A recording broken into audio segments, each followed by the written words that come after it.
Bismillahirrahmanirrahim. Assalamualaikum warahmatullahi wabarakatuh.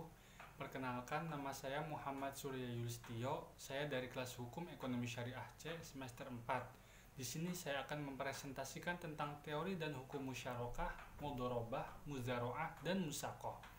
Nah, pengertian musyarakah. Secara bahasa, musyarakah adalah bercampurnya antara harta yang satu dengan harta yang lainnya, sehingga keduanya tidak dapat dibedakan lagi. Sedangkan menurut syara, musyarakah adalah suatu akad antara dua belah pihak atau lebih yang sepakat untuk melakukan kerjasama dengan tujuan memperoleh keuntungan. Nah, ada beberapa aplikasi pembiayaan musyarakah bagi lembaga keuangan syariah. Pertama, yaitu musyarakah permanen, di mana pihak koperasi merupakan partner usaha tetap dalam suatu proyek atau usaha. Yang kedua itu musyarakah digunakan untuk skim pembiayaan modal kerja.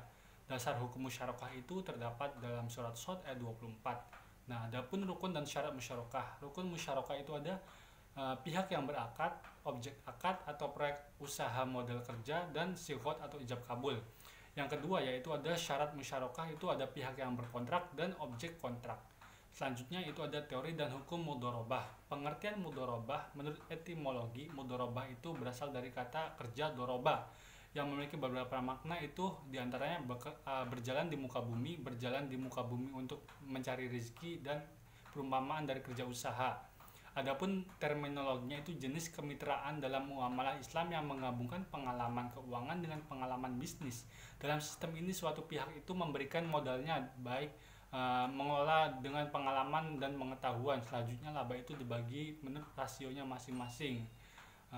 Terus ada dasar hukum mudharabah, itu hadis riwayat Ibnu Majah, artinya dari Salim bin Syaib radhiyallahu anhu, bahwa Rasulullah bersabda, ada 3 hal di dalamnya terdapat keberkahan, yaitu jual beli secara tangguh, muqadhadah atau mudharabah, dan mencampur gandum dengan tepung untuk keperluan rumah, bukan untuk dijual. Itu ada rukun dan syarat mudharabah. Rukunnya itu ada 2 orang yang melakukan akad, yang kedua itu ada modal, dan yang ketiga ada sighot.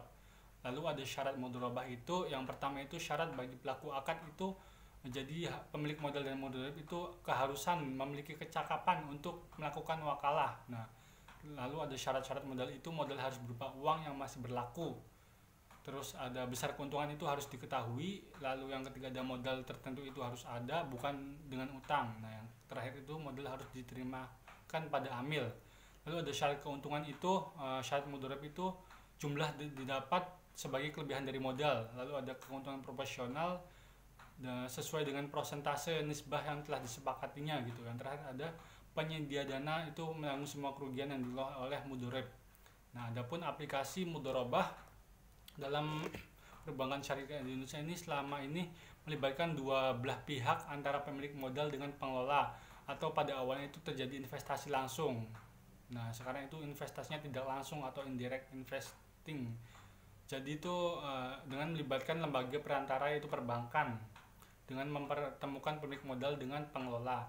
Nah, selanjutnya yaitu ada teori dan hukum muzaro'ah. Itu pengertian muzaro'ah itu berasal dari wazan dari kata azar'u yang sama artinya dengan menumbuhkan.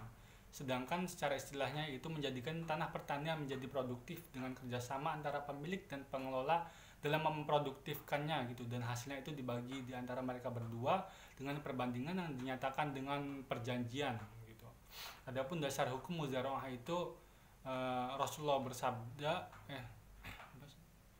Rasulullah melakukan kerjasama dengan penduduk Khaybar dengan imbalan separuh dari hasil keluar tanah tersebut, itu buah-buahan maupun tanaman gitu. Adapun rukun dan syarat muzaro'ah, rukunnya itu ada sighot, akidain, dan objek akad muzaro'ah. Sedangkan syaratnya itu ada berhubungan dengan orang yang berakad, itu harus mumayyiz dan mampu bertindak atas nama hukum. Lalu ada berhubungan dengan benih, itu benihnya harus jelas dan dapat ditanam.